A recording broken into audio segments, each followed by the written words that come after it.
Lieutenant Erich's fighter was shuddering. A cluster of 12.7mm rounds had bitten into the root of the left wing. The aluminum skin tore and curled back like a cheap tin can. On the instrument panel, the altimeter needle spun madly counterclockwise.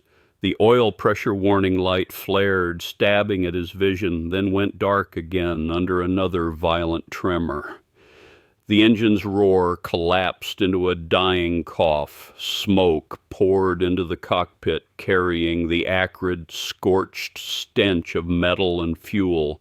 Through a windscreen smeared with oil, the last thing he saw was an endless lead-gray sea, and on its surface, tiny but deadly American warships dragging white wakes behind them.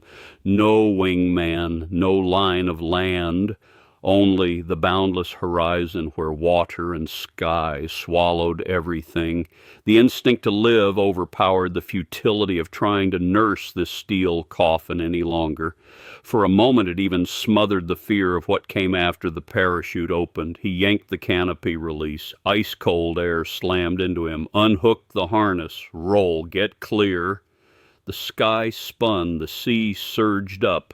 Behind him came a dull explosion. His aircraft finally broke apart completely, fragments scattering like funeral paper cast to the wind. Cold. When consciousness returned, cold was the first sensation and the only one he could clearly name. Not the searing heat of a bullet strike, not the agony of flame, but an everywhere cold that sank into bone and marrow.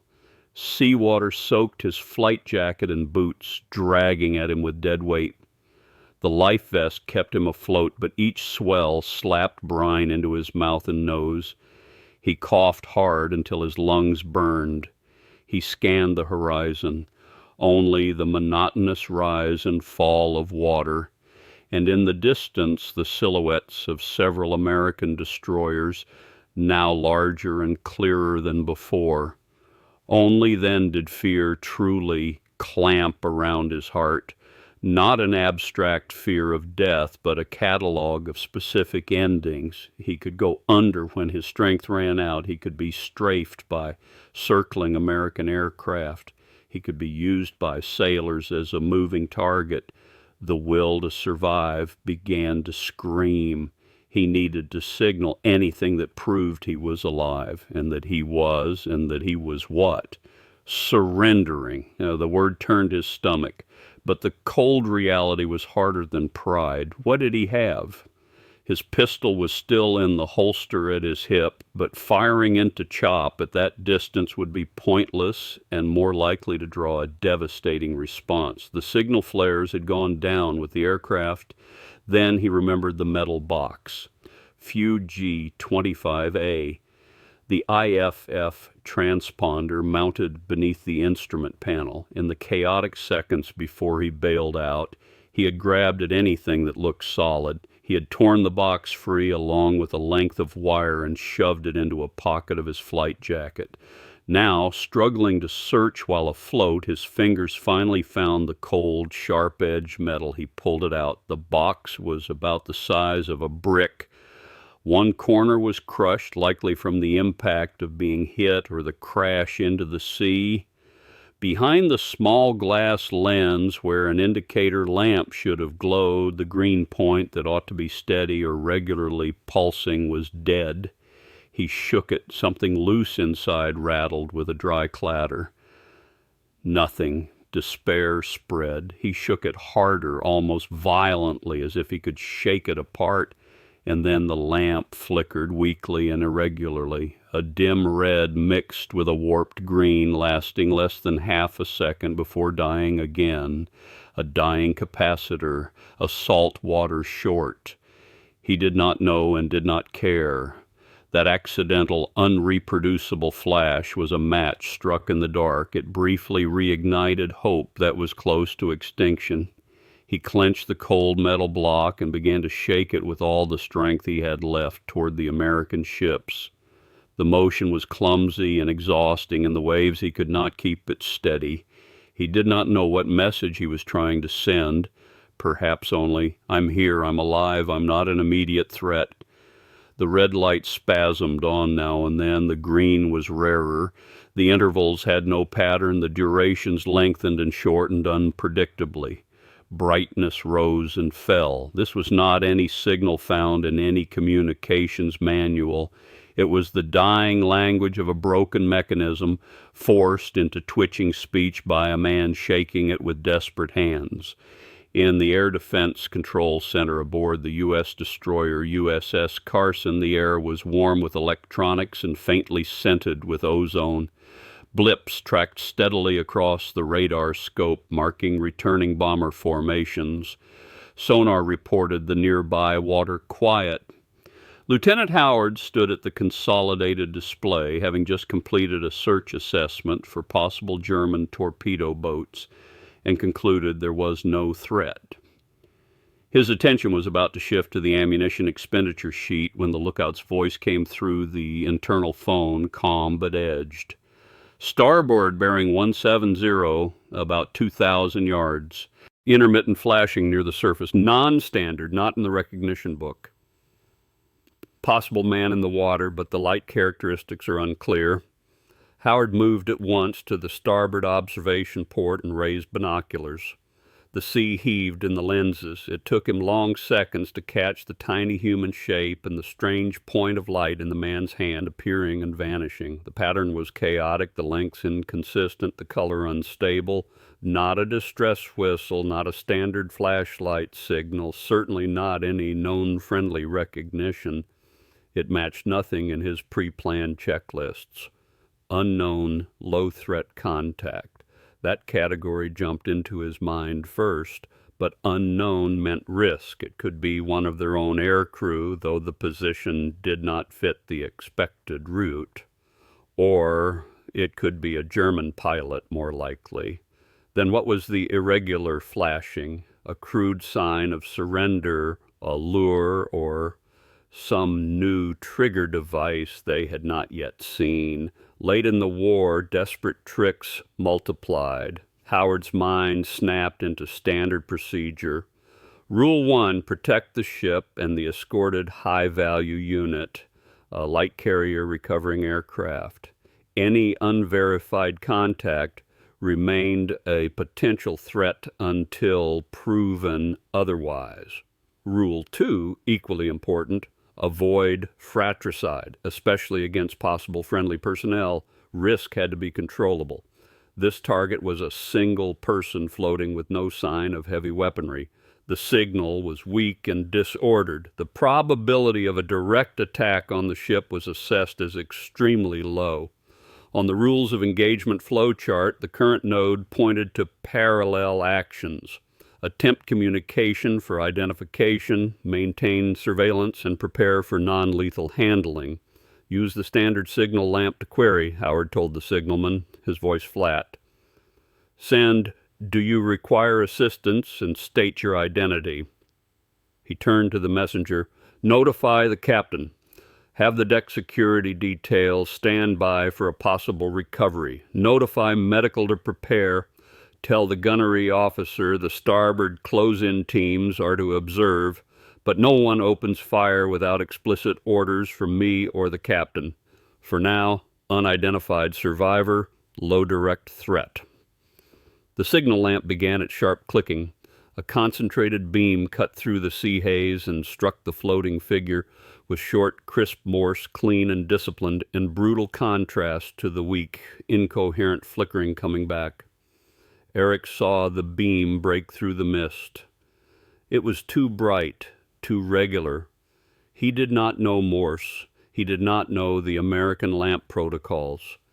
The rhythmic darkening and flaring fused in his eyes with the image of a gunsight's crosshair with the muzzle of a weapon about to spit flame. His shaking grew frantic. Whatever rhythm he had tried to impose collapsed. He simply jerked the IFF box up and down with mechanical desperation. The indicator light seemed dead again, silent and black. The American ship did not fire, but it did not lower a boat either. It held its distance and repeated the same cold questions in a language of light he could not read. The rescue he expected did not arrive. The destruction he feared did not come. Yet he was suspended in the cold sea between two failed expectations. Waves pushed him. Time thickened into something slow and sticky. He did not know that behind the lamp's precise pulses, a careful, methodical process was unfolding under written orders. His personal terror and will to survive were only an input, a variable to be handled. The standard lamp query was sent 3 times, 30 seconds apart, like a machine breathing. Howard watched continuously through binoculars. The man in the water had seen the light. His body went rigid for a moment. Then his arm movements grew faster and more erratic, even frantic. But there was no attempt to mimic Morse, no consistent long and short intervals, only hopeless, meaningless flailing. The occasional twitch of faint light against Carson's powerful lamp looked even weaker and stranger. This was not communication, it was noise. In Howard's experience, feedback that could not be interpreted automatically pushed the threat weighting up 1 notch. It might mean the man did not understand. It might mean he was refusing to respond according to rules. The latter implied intent worth caution. Time was passing. The sea state was neither worsening nor improving. The target was drifting very slowly away from starboard toward open water. Letting him drift away was an option consistent with minimal contact principles. But Howard's thinking followed another branch. An unidentified man holding an unknown flashing object, behaving unpredictably if later sighted by other friendly ships or patrol aircraft, could trigger misidentification or unnecessary engagement and disrupt the escort zone's situational picture. Recovery also offered potential intelligence, unit, aircraft type, mission, even an explanation for that strange light. The few G-25A, the thing he had clung to and shaken and begged to speak, was lifted, dripping from the water in the net, and dropped into a metal container lined with absorbent material. The lid snapped shut. Only then did 2 sailors reach down, grip him under the arms, and haul his heavy, soaked body into the boat with practiced force. He collapsed on the deck. A search followed immediately. Pistol, knife, identity tag, removed quickly and professionally with no extra contact. He was motioned to sit in the center. A sailor sat opposite him, rifle across his knees, watching with calm restraint. The engine rose. The boat turned toward the looming gray mass of USS Carson. Except for the initial shouted orders, the entire sequence unfolded without a word. The scene Erich had imagined for being taken prisoner, angry shouting, Victor's mockery, at least formal confirmation that he was now a POW, did not happen. He was simply an item recovered safely. The metal box he had held was the first suspicious component to be isolated and checked. The boat came alongside Carson's hull. Rubber fenders dragged with a dull sound. A rope ladder had already been lowered. Erich was motioned to stand, but his legs were numb. 2 sailors took his arms. It was less support than transport, moving a heavy object efficiently, guiding him up onto the destroyer's aft deck. The deck was gray, hard, damp, and cleaner and more orderly than he had expected. There was no crowd. Only a handful of sailors in different colored vests waited in assigned positions, their roles defined. The sea wind still cut, but within the ship's steel geometry, a strange enclosure replaced the terror of drifting alone. He was turned over to the POW control detail, 3 sailors with expressionless faces, standard work uniforms, distinctive armbands. They led him to a quieter area near the superstructure. One stood a few steps away with a weapon, scanning the surroundings rather than staring at him. Another gave brief English commands with hand gestures, ordering him to remove his soaked flight jacket, sweater, and boots. Each item was searched carefully, pockets, lining, seams, then placed into a numbered canvas bag. A third man wrote rapidly with a waterproof pen, item description, bag number, point of recovery. When Erich was down to a wet undershirt and trousers, they ordered him to spread his arms and conducted a thorough but fast body search, professional and impersonal, neither humiliating nor gentle. Then they handed him rough gray coveralls and canvas shoes without laces. The entire process took minutes. No one commented on scars or frost-purple skin. No one asked his rank or unit. At this stage, his identity was simplified into a physical body linked to numbered bags. Medical screening followed behind a temporary canvas screen. A medic with a Red Cross armband waited with an assistant. There was no clinic, only 2 folding chairs and an open medical kit. The medic motioned him down, listened to heart and lungs, checked pupils, pinched fingers and toes to assess frostbite, and took temperature. Every action was fast and precise. He spoke in short bursts while the assistant wrote on a form board. Then came an injection later understood as antibiotic and vitamins, and a cup of warm water with a hard ration biscuit. No diagnosis, no reassurance. The medic's gaze was that of a man inspecting a malfunctioning machine, assessing whether it could be stabilized and whether it posed contamination risk. He signed the form, nodded to the control detail, and left. Erich chewed the biscuit mechanically. Warm water slid down his throat and brought a thin thread of heat, but it was small against the procedural cold that held him. They took him inside, through a heavy, watertight door, down a narrow passage lined with pipes. The air grew stale with oil, paint, and sealed steel. He was brought to a cramped compartment that looked like a cleared storage space. A folding table was bolted to the deck, 2 chairs. In the corner, a plastic bucket of fresh water and a cup. The door stayed open. A guard stood outside. An interrogation room, or at least an initial contact point. A young officer entered, neatly pressed khaki, glasses, a notebook board in hand, no weapon. He introduced himself as intelligence in a neutral tone, as if stating a function. He glanced at a few lines already written, likely collected from the control detail and the medic, then looked up at Erich. The questions were clear and direct, without emotion. Name, rank, wing or group, aircraft type, mission number or target area for the day. After each one he paused, giving time without pressing, only tapping the pencil lightly against the board. When Erich responded in broken English or with silence, the officer did not show irritation. He wrote, "No response," or "claims not to know." He asked about the device. "The equipment you brought down from the aircraft, what is it? What is its purpose?" Erich hesitated, then said in German, "IFF." The officer nodded, unsurprised, and wrote, "Claims IFF device FUG-25A. He did not ask why Erich had shaken it. He did not ask whether it was meant as surrender. The questions shifted to broader tactical items, morale at base, fuel supply, new aircraft types seen recently. It sounded like a routine checklist, as if any captive could be asked the same list. There was little focus, more like blanks being filled. After about 20 minutes, the officer closed the board and stood. "You will be transferred to a shore facility," he said in the same statement tone. "Cooperation will be taken into account."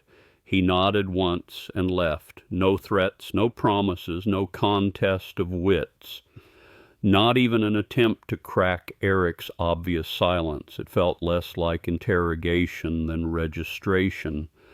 A deeper void opened in him, as if he did not even qualify as a valuable fortress of information worth assaulting. The compartment fell quiet again, filled only with engine hum and the small creaks of steel. The guard changed once. The steps replayed in his mind like cold gears, bailout, shaking the IFF, the lamp, the hook, the search, the medic, the questionnaire. Each stage meshed neatly into the next, drawing him into a pipeline. Fear, struggle, and will to live seemed ground into irrelevant dust. He had expected the end of his war to look like something heroic or humiliating, but recognizable. Here there was no script. There was only procedure. The door opened again. An older technical sergeant entered, oil-stained uniform, carrying a transparent waterproof bag. Inside lay the few G-25A, battered and filthy, now looking even more ruined. He did not sit. He set the bag on the table with a soft tap. He looked at Erich, then at the device, and spoke in a workmanlike voice, the voice of a technician focused on objects. "This thing," he said, tapping the bag, "we checked it. The board's burned. It took on water. The casing's deformed. It's basically scrap." He paused, as if noting reaction. Erich only stared. The sergeant continued without interrogator's edge, as if confirming parameters. "Radar and the lookout report both say they saw you holding it, shaking it continuously, and it gave off irregular flashes. No pattern. Records show durations from 0.3 of a second to 2 seconds. Brightness unstable." He leaned forward slightly and asked the question that overturned everything. "You were shaking it before and after you hit the water? Those irregular flashes, was the unit already broken and doing that on its own, or did you shake it into doing that?" The words drove like a cold needle through the last defenses of Erich's self-story. The man was not asking whether the shaking meant surrender or a plea for help, not loyalty, courage, betrayal, or fear. He was asking about causality, fault state versus human input, a technical attribution problem. Everything Erich had poured into that motion, fear and hope and shame, was stripped away and compressed into mechanism. In their system, his shaking hand had become a data point to be validated in a report. Erich opened his mouth and could not speak. A hollow cold spread from his stomach, flooding him more completely than the sea. It was colder than loneliness. He felt himself, his war, his life as a pilot, emptied of substance, flattened, tagged, filed beside this ruined metal in some vast technical archive he could not imagine. No anger, no sorrow, not even humiliation, only numb vertigo, as if the ground of understanding had been pulled out by the roots. At last, in a dry, hoarse voice that barely sounded like his, he answered in German, almost to himself. "It wasn't lighting anymore. I shook it, and it only flickered sometimes." The sergeant nodded, as if confirming a small hypothesis. He wrote a note. "Understood," he said, the tone of a man who has resolved a minor troubleshooting item. He picked up the bag, did not look at Erich again, and left. The door shut softly. After he was gone, the silence thickened. Erich sat staring at the tabletop where the bag had been. Now it was empty, only a faint ring of moisture that evaporated quickly. He tried to hold the question and answer in his mind, but thought would not cohere. It dissolved. That question drained the last warmth from memory, bailout panic, sea cold, the ache in his arm, the fear at the lamp, the humiliation of the hook. All of it filtered, bleached, converted into pale actions. He felt no anger, no shame, not even relief. A vast, almost physical emptiness occupied him, as if some precise instrument had hollowed him out and left only a shell. Time aboard the ship was marked by announcements and guard changes. He was given ration and water again. No one came to question him. Occasionally junior sailors passed the open door and glanced in with curiosity, not hatred or pity, the look given to special cargo temporarily stored. He slept in fragments on the hard chair. His dreams were disordered, but always circled back to the cold metal block, to irregular light, to a faceless voice asking what caused what.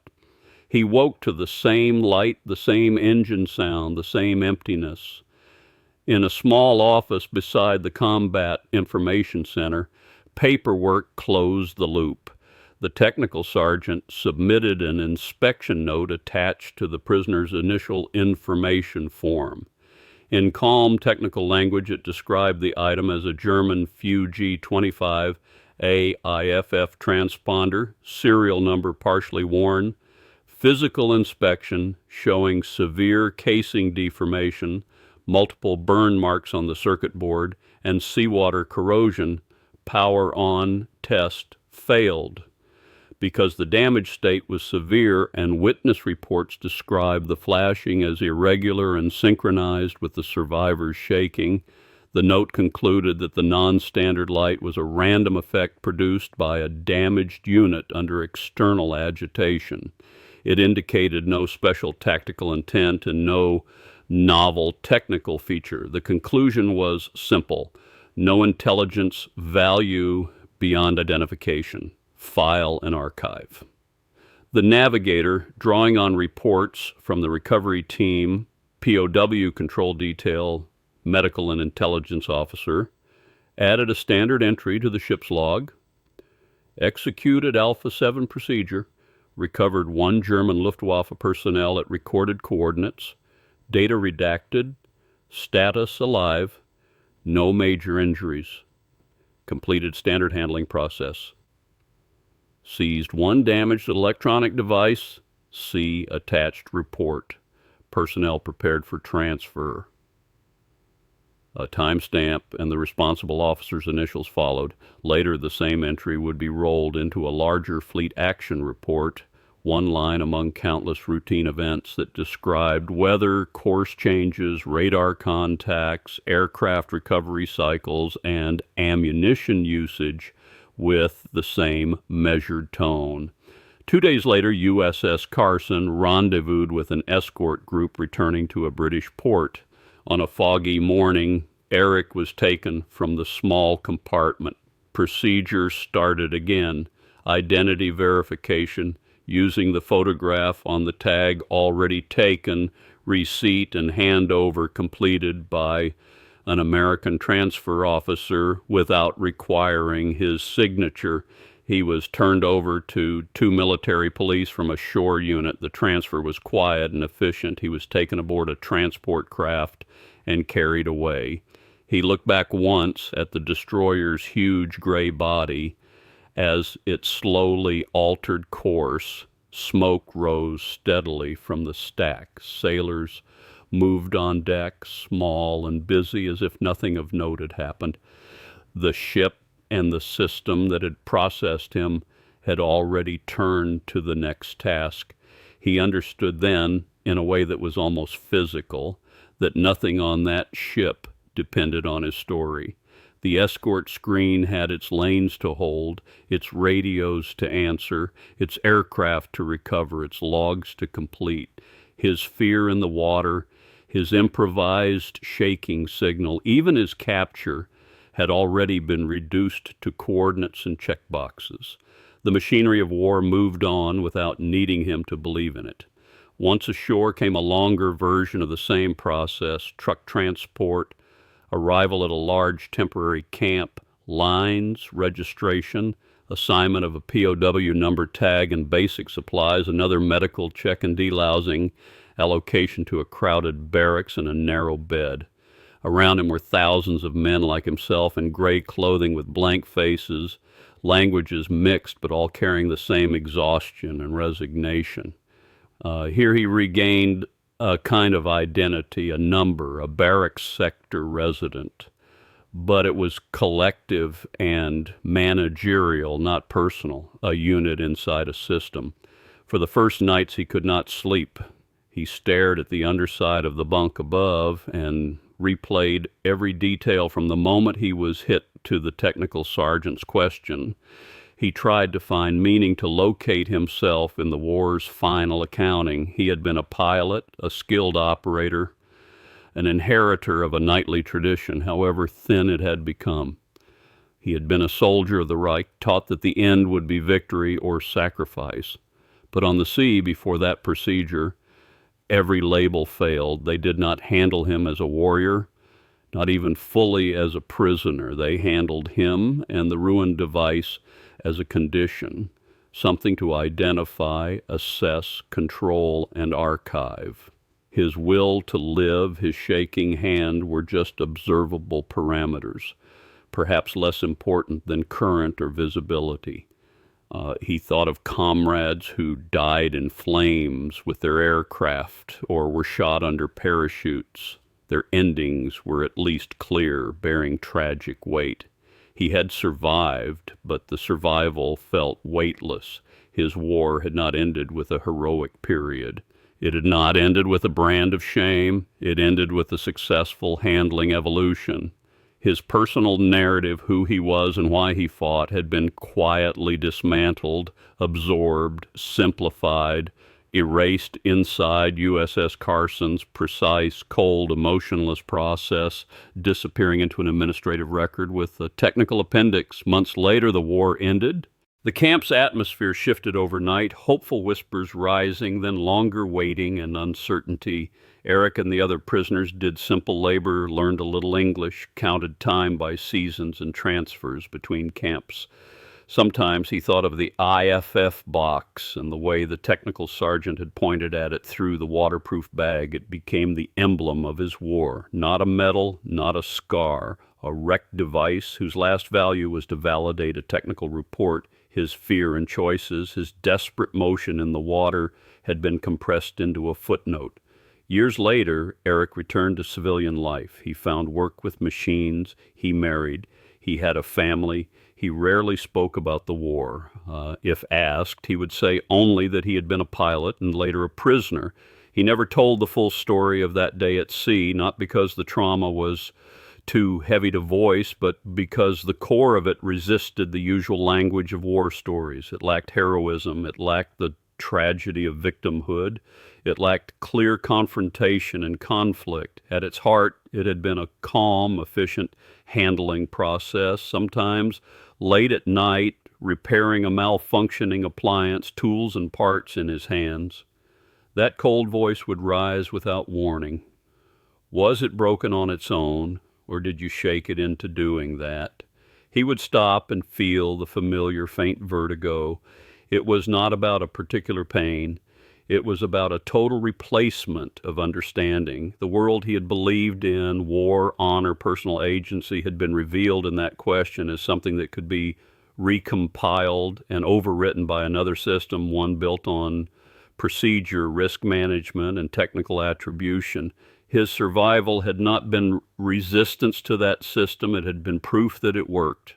His war had ended on USS Carson's deck at the moment he answered that technical question. Everything afterward was only time.